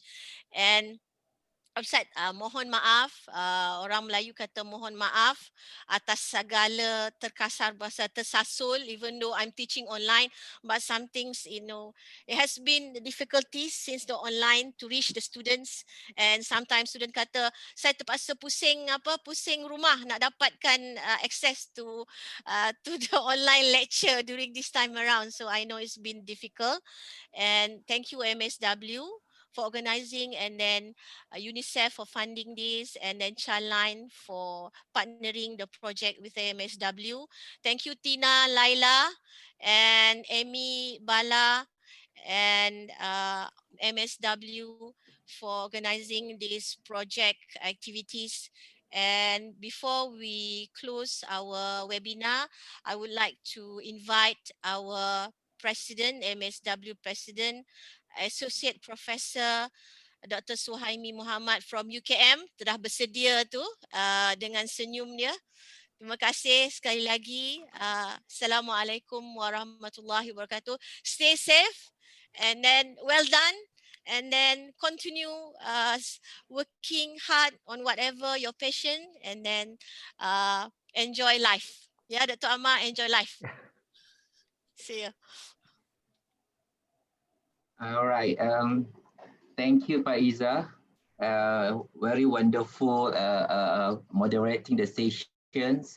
I would like, on behalf of MSW, 100,000 thanks to our panels, Dato Amar, Puan Ann, and also Puan Nora, for sharing your experience, your tips for parents, for caregivers, and for social workers. And of course, for our partners, UNICEF Malaysia, and also the Childline Foundation of Malaysia, thank you so much.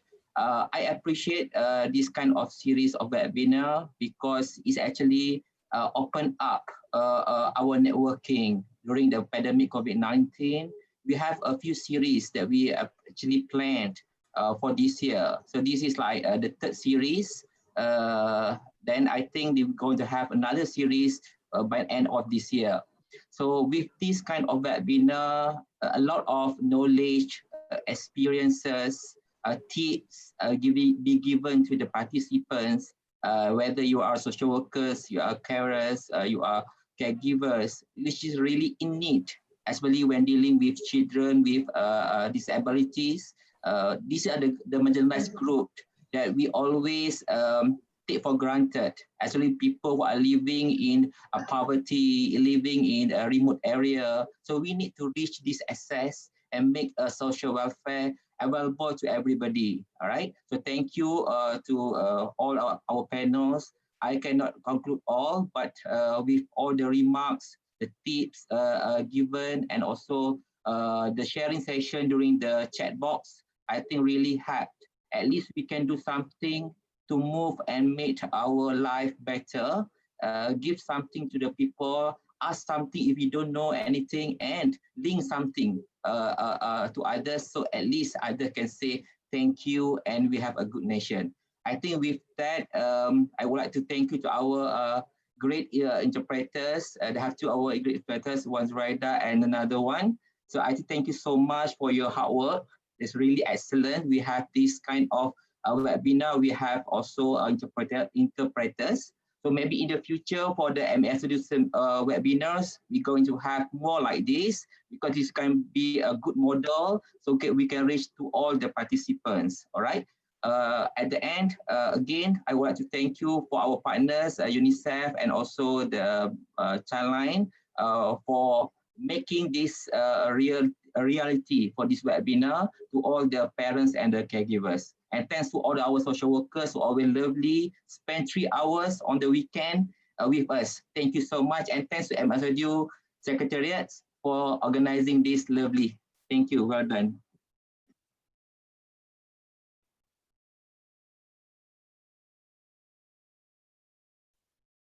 Thank you very much for all your participants. Yeah, before we leave or move away from this webinar, I would like to encourage all the participants that are still with us, kindly fill up the feedback form.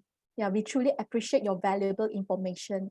Yeah, and also just to clarify, there's this Dr. Indra Sivaraj. Yeah, there's a message here.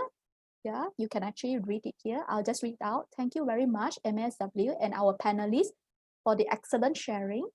It is greatly encouraging to those of us working alongside other grassroots workers, serving special needs children, as well as parents who are in need of such vital information. I train students in UPM to contribute through music in special education. Please don't hesitate to get in touch if I can be of assistance or good support in any way. So thank you, Dr. Indra. I think you are still with you. I can't remember your contact, but if if any of you want to contact Dr. Indra, you can actually Google her name or check out from the MMA, Malaysian Music Association, Malaysian Music Therapy Association.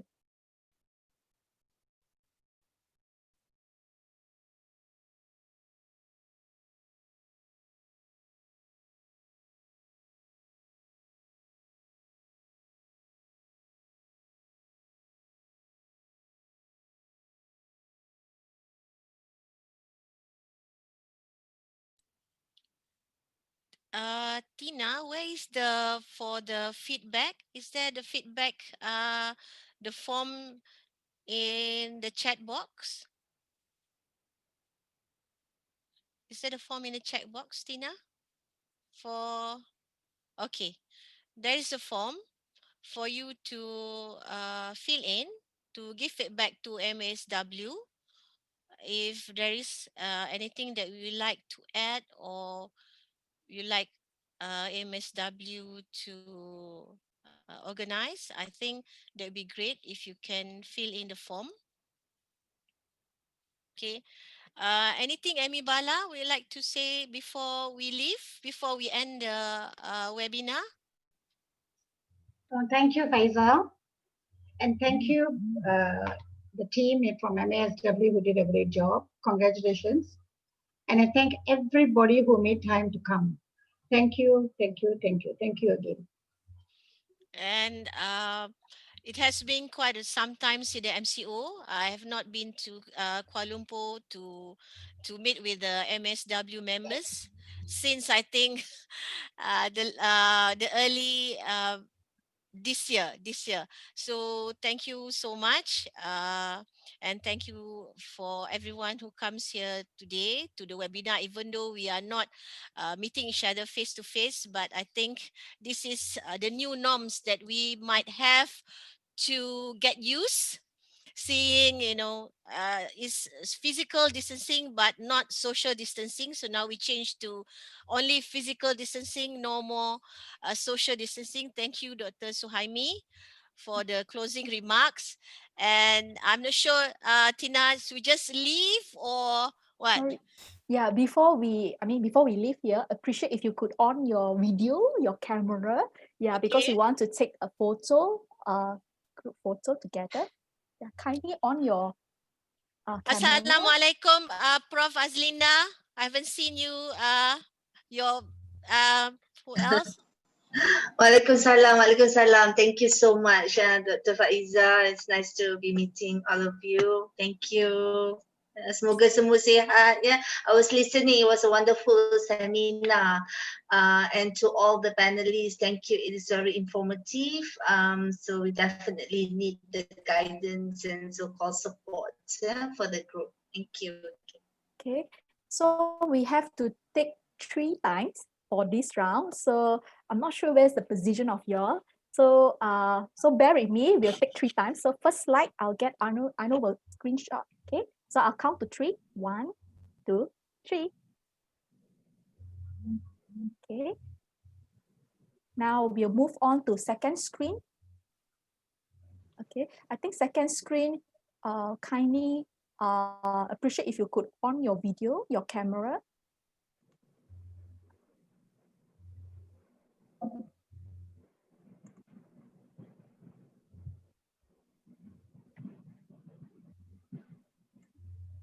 Muhammad Yuzdi, Tam, Siti Norfatina, May and Bun Iuchia, Nurhazwani, Shaila Chandran, Siti Norfatina, Tam, May and Bun Iuchia. Appreciate if you could on your video.